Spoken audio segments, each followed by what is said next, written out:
But that's all the more reason that I really want to experiment with what we're doing today, because I think this has the potential to be something that could be kind of a cornerstone of that other course. So I've never tried this together with ninth graders before, so let's go. Let's see how it goes. So we'll get right into it, and I'll get you working very, very soon on this, okay? So let me just highlight a few things here before we actually get you guys working. So just to kind of review what we've done in the course so far. So far, I've offered a method by which for you to search for kind of insight and wisdom, which is teaching and training of the three intelligences of the body, the mind, and the heart. All of us, to some degree, are asleep. That means that you're all centered in one area. Instead of the body, mind, heart being integrated, you're too much in the mind. That's just an HKS, well, it's a modern issue, but it's also an HKS thing, okay? So, we're not all centering, not all three centers are functioning in a healthy way. And so the goal is to wake up all parts of yourself, not just your mind center, but your body center and your heart center. So that's kind of the big picture. And we've been talking about this horizontal and vertical. Now, up until this point, it's been fairly abstract. What this project will do is really take you down into the concrete of each one of your personality types.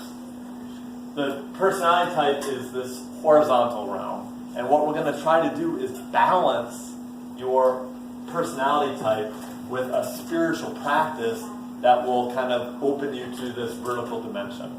Okay? So let me explain a little bit more, just by way of review here.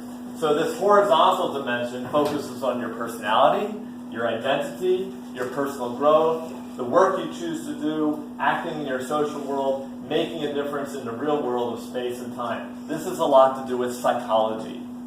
And the books that I just put on your tables have to do with, in many ways, like finding that horizontal part of yourself. But by contrast, the vertical dimension is about not finding the self, but letting go.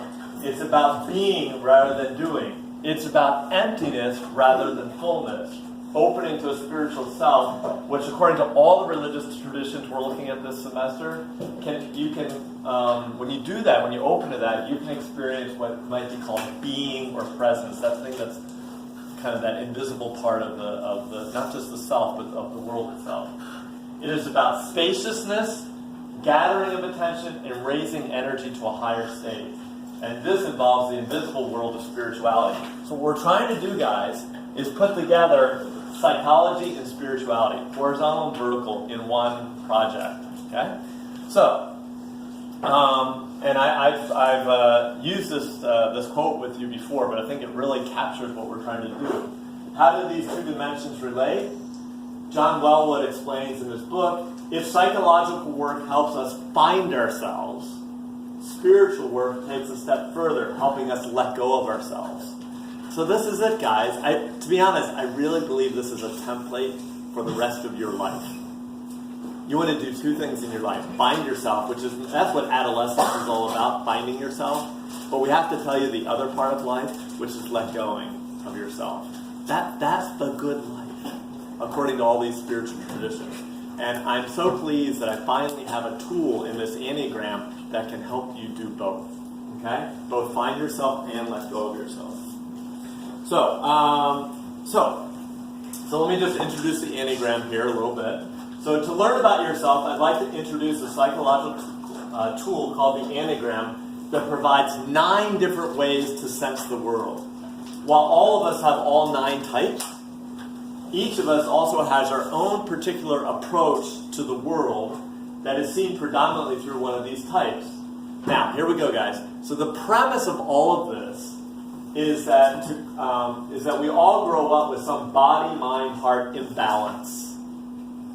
So you have learned to cope with your social world, whether your parents or schooling or whatever the strengths and weaknesses of your social setting are. You've figured out a way to cope with the world.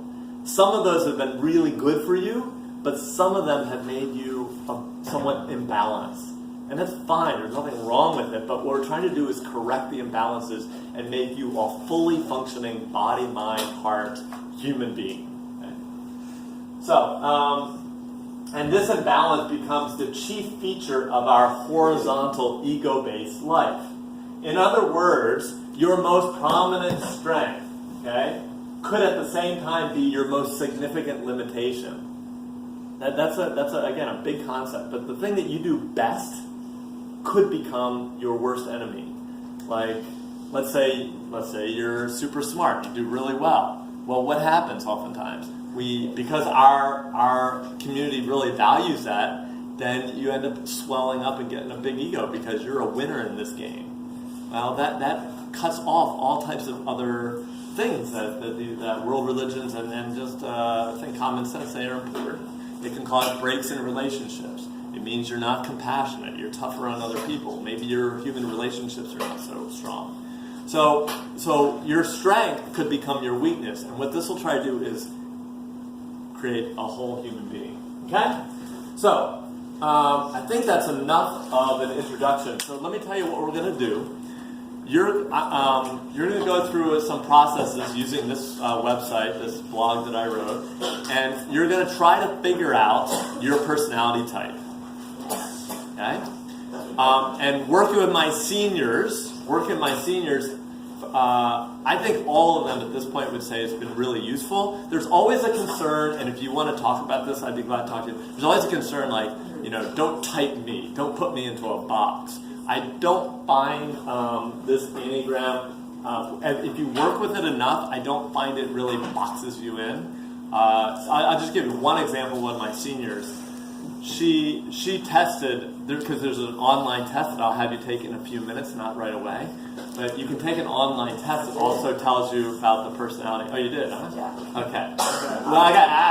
Well, we'll get to it later. Okay, later. So, because I want you to do this other stuff first.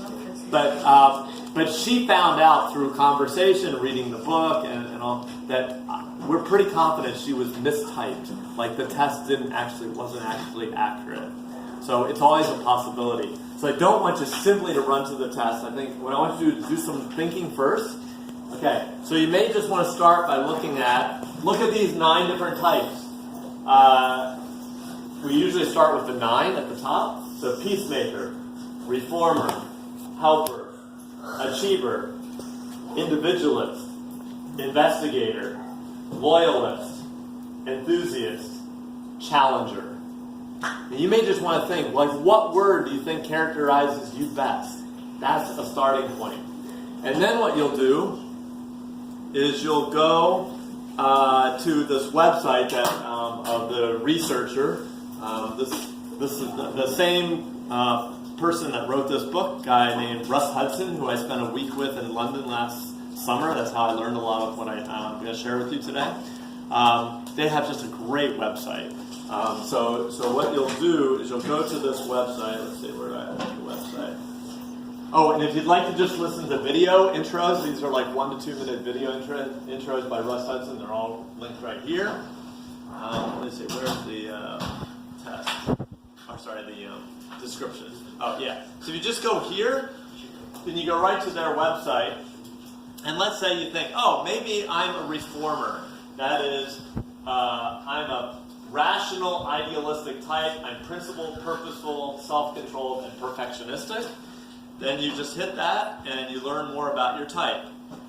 And you can find out what's the basic fear of the one? What's the basic desire? Now, and then there's one other aspect that's just mentioned, and that is the Enneagram types always have a wing. Now the wing, now get this, because kids make mistakes on this every time. Your wing, Brian, your wing is on either side of your type. So if you think your type is a 2, there's only 2 possibilities for your wing. What are they? 1 or 2. Right, good. 1 or 3. If you think you're type 2, you can only be a 2 wing 1 or a 2 wing 3. You can't be a 2 wing 7. It's not possible. So what you want to do, and eventually with this book, is if you figure out your type and you want to figure out which your wing is, at the back of each chapter, it actually describes the type and the wing. And so once we figure out a good sense of type, then you get your type with your wing, and that really gives you a much more clear detail about what your personality type is. Okay?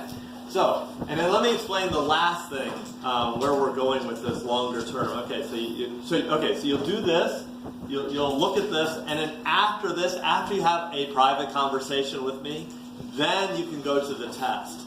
There's a fairly short test here. I have it right here, testing in progress. You can take the Riso Hudson test sampler online, and it just takes about 5 minutes. Okay? So, but I want you to talk to me first because I don't want you to just rush the test because I want you to do some reading first. Okay? Now, the last big picture part of this is hold on, Ollie. So, once you figure out your personality type and wing, what we are going to do in the future, okay, in the future classes, is I want you, and you can even start thinking about this now, how can you design a spiritual practice that helps balance the imbalances that you found in your type? Do you get that? So you're going to design your own spiritual practice that helps to work with whatever you figure out is the kind of the imbalance to make you a fuller human being. So in this way, we're going to put together the horizontal and the vertical together. Now, all other years that I've done this, I've only done the spiritual practice, and it's been highly effective. What I'm adding with you, what I'm experimenting with, is adding in this Enneagram. I've never done this before, so we'll see how this works.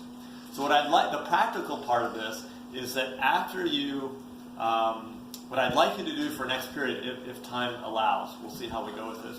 What I'd like each person to do is to make a short presentation about their personality type. And the things to include are all right here. Your basic type and some examples from your life, the basic desire and fear, if you're comfortable with this, how healthy and unhealthy you are, etc. Because there's these like 9 levels. Now, so last thing I'll say, and I'll get you guys working. My seniors felt fairly comfortable doing that. I know for 9th graders this might be a little bit unnerving to share too much. If for some reason this does not feel comfortable, we'll work with it, okay? I don't want people to talk about things that they're not comfortable talking about, so if you feel uncomfortable, talk to me, we'll work out something. On the other hand, to have a class that can share some of these things, it's incredibly powerful to hear different people say, I'm these types, and these are my strengths, but these are things I need to work on, okay? So that's where we're going here. So the first thing to do is just to go on to the blog and start figuring this out. Then go to the website, the Enneagram Insights website. You can look more at the book, then have that private conversation with me, then do the test, and then you can start on kind of making like a PowerPoint or something about your type. Okay? All right. Great. All 9 types there were because of balance, there's imbalance.